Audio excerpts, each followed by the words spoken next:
So as I was saying, so I'm Preet, you're Hamish, Yeah. co-founder of Substack.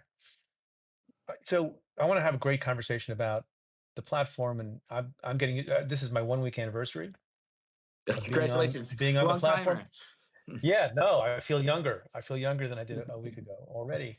And when I was announcing when I first started my account, I posted something like, "Exciting news! I'm coming to the Stack."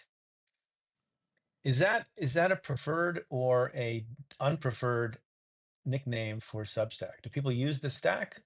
I personally like it. I like it quite a lot better than the SS, which is another abbreviation sometimes people Yes, that's the use. term. But is it used, or I didn't coin a phrase, right, with the Stack? I A like the few people, Stack.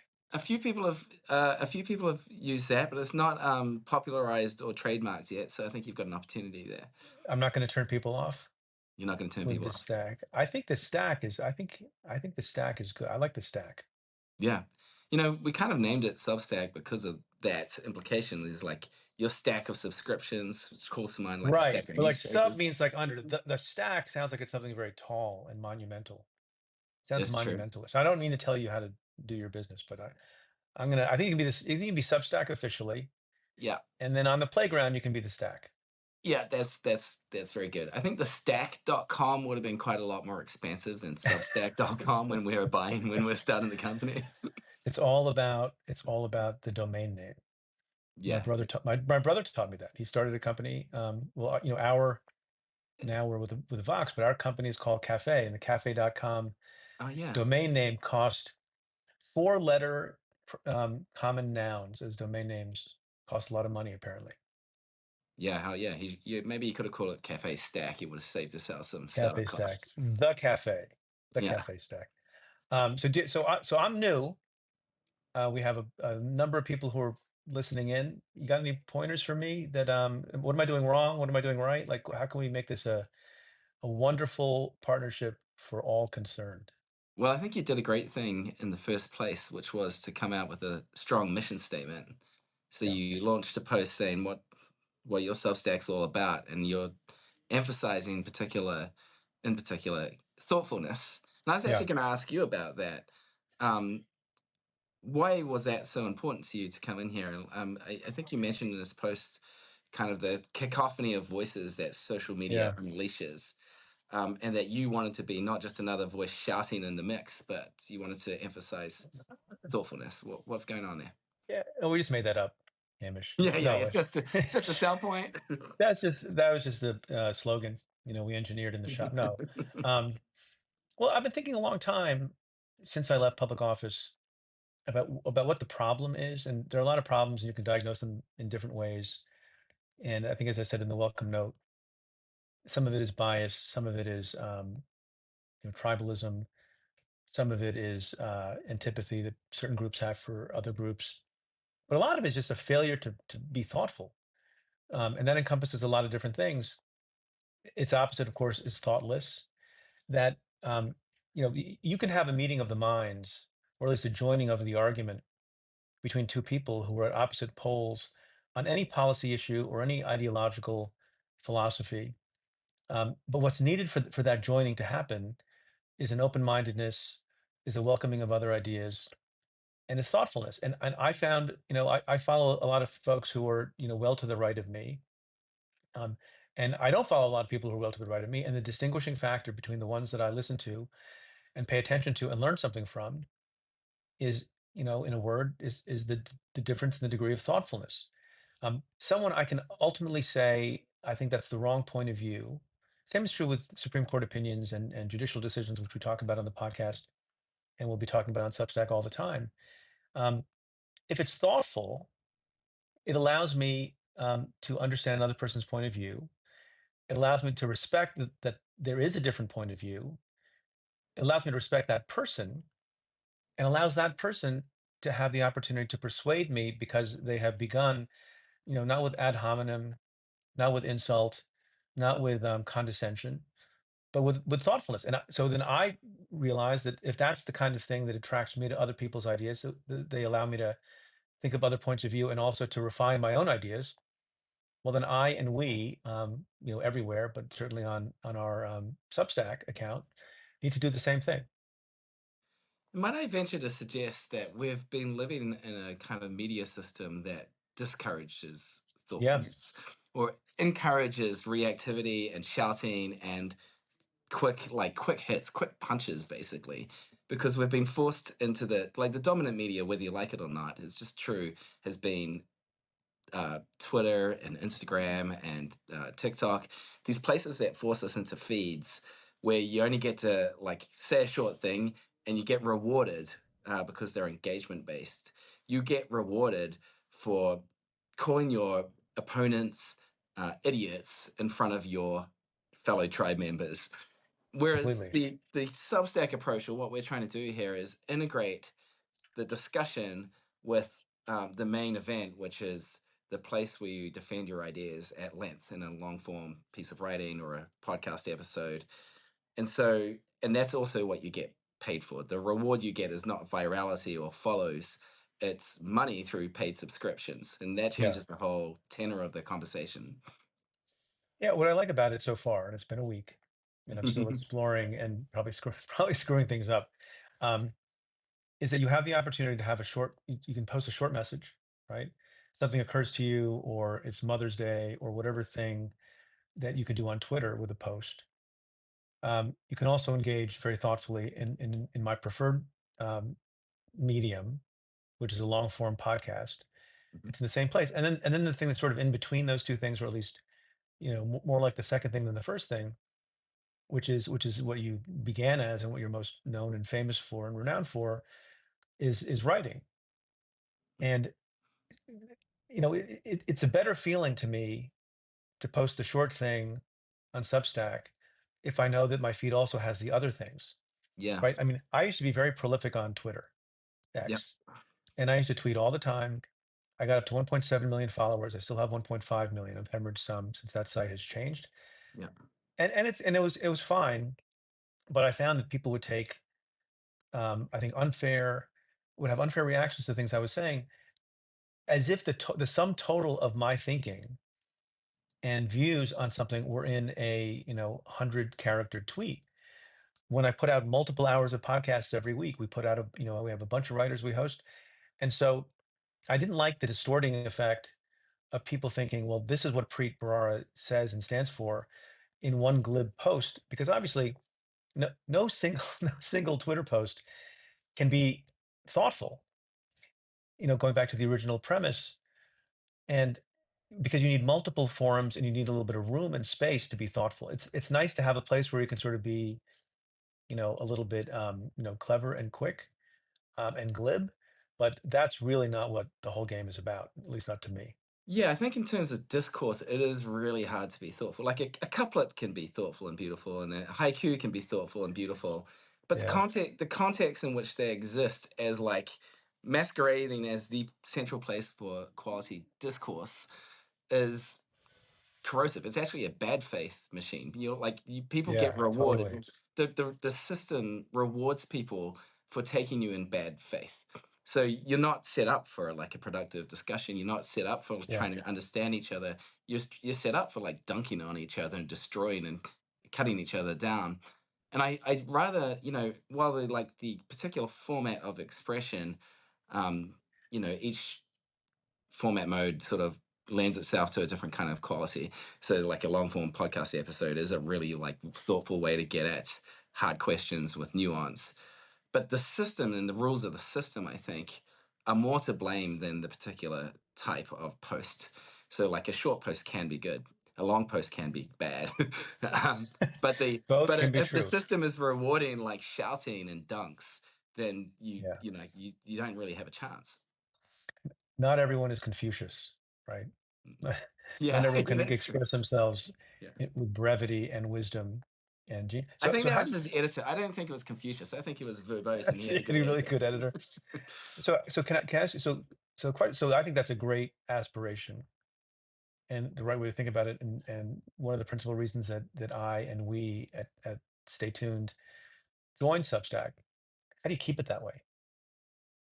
I think keeping the core rules of that system consistent and tight and bent in the favor of the people who use the system, not bent in favor of the owner of the system and not bent in favor of a third party who's trying to monetize through advertising or something like that.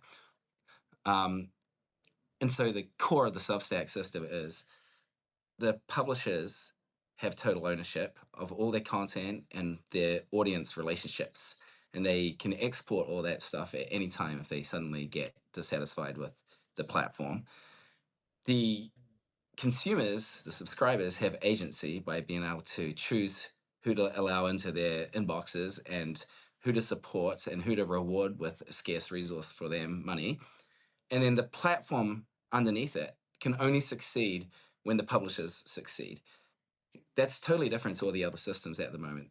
Yeah. The owner of X or the owner of Facebook or Instagram doesn't really care about the success of the people who are publishing within their system.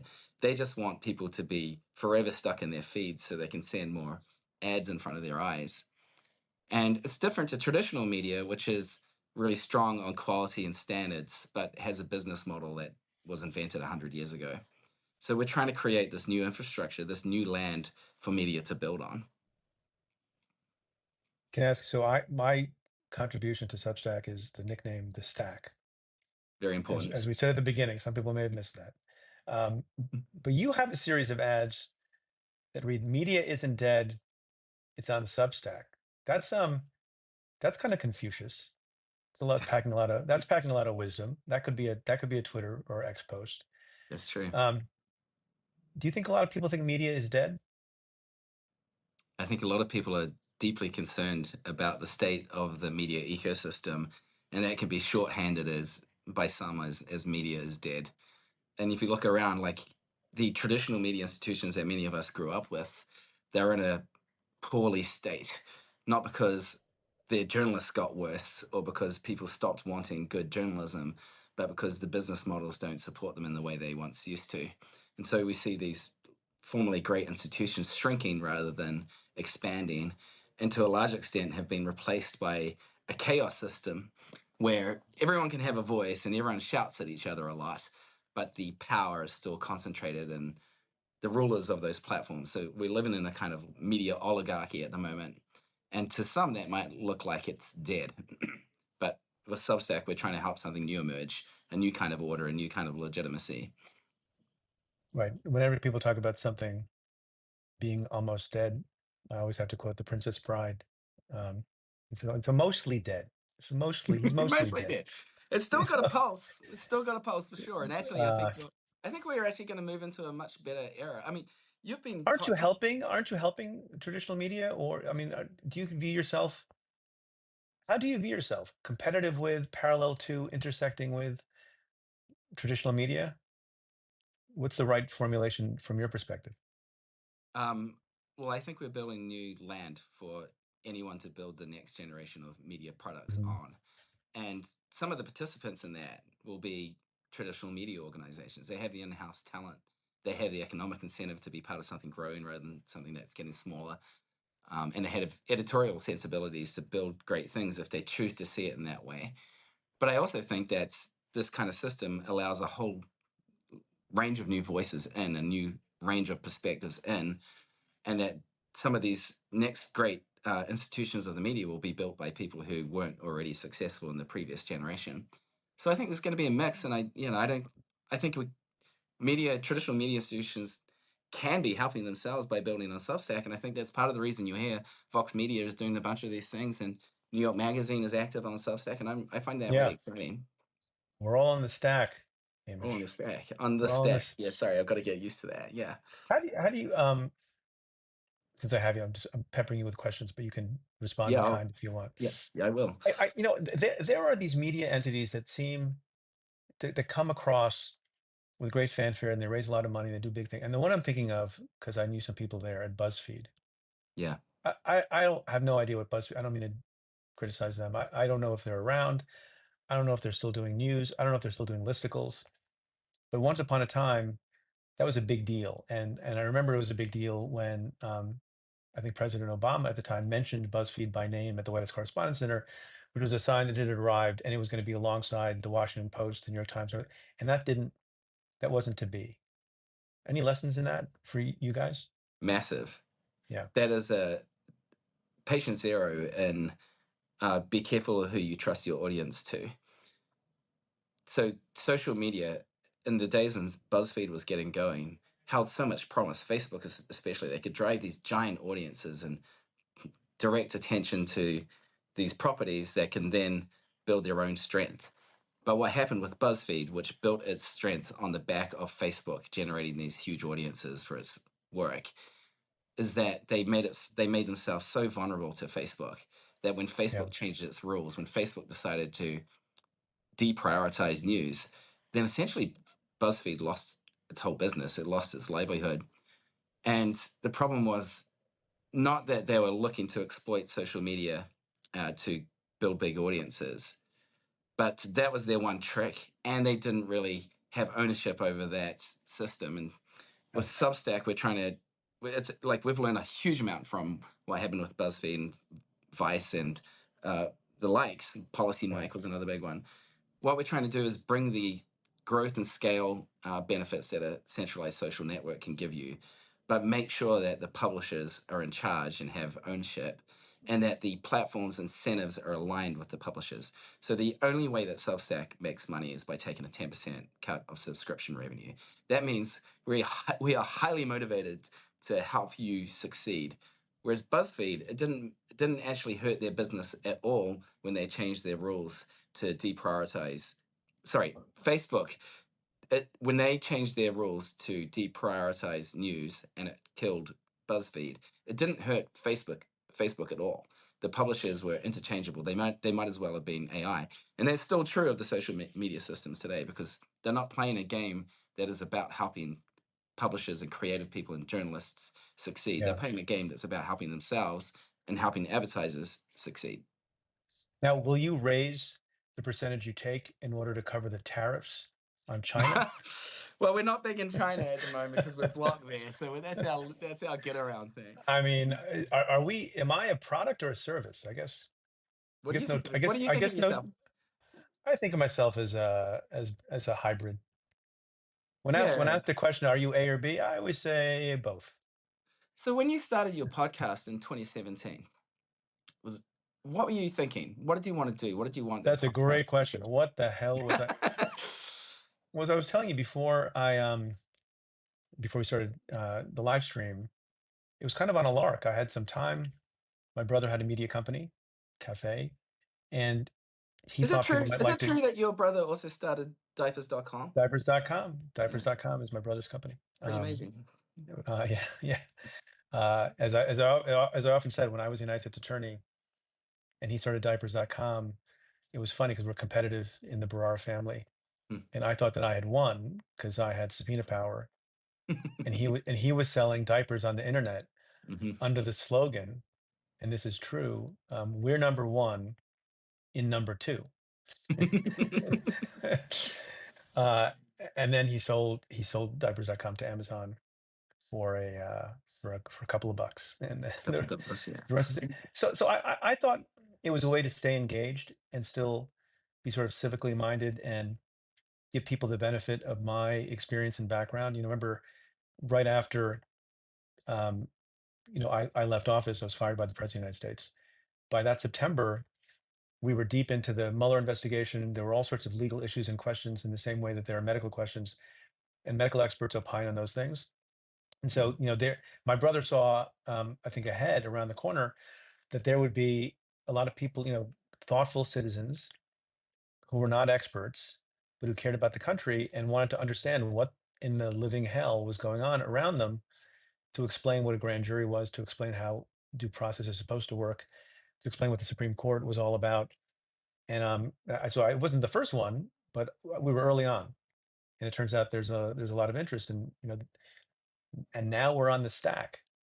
Now the stack. You've So you've quite a reached the progression. promised land. And what are you trying to do with the stack? With your presence on the stack? And Um, how does it complement the podcast? World domination, Yeah, voluntary, consensual world domination. Now, consensual. look, as we were saying before, I think it's one place where people can find everything. It's convenient. It's good.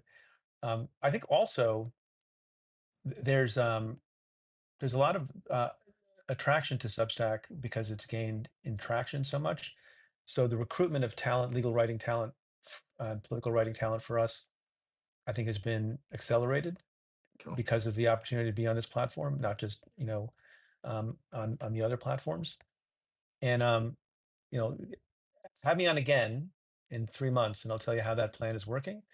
But I will. I think like lots of people, we want the opportunity to have multiple forms of communication: audio, visual, audio, video, text, short form, long form, on a platform that is easy to use, that people trust, that is about quality, where there's a good community you can build. I mean, at the end of the day, I think if you're a podcaster or in the old days, a blogger, yeah, it's about the particular pieces you put out, but it's also about the community that you're building Absolutely. of people who are not, hopefully not all too like-minded, but similar in the sense that, going back to the initial point, all are thoughtful and want to hear from thoughtful voices and brains and hearts.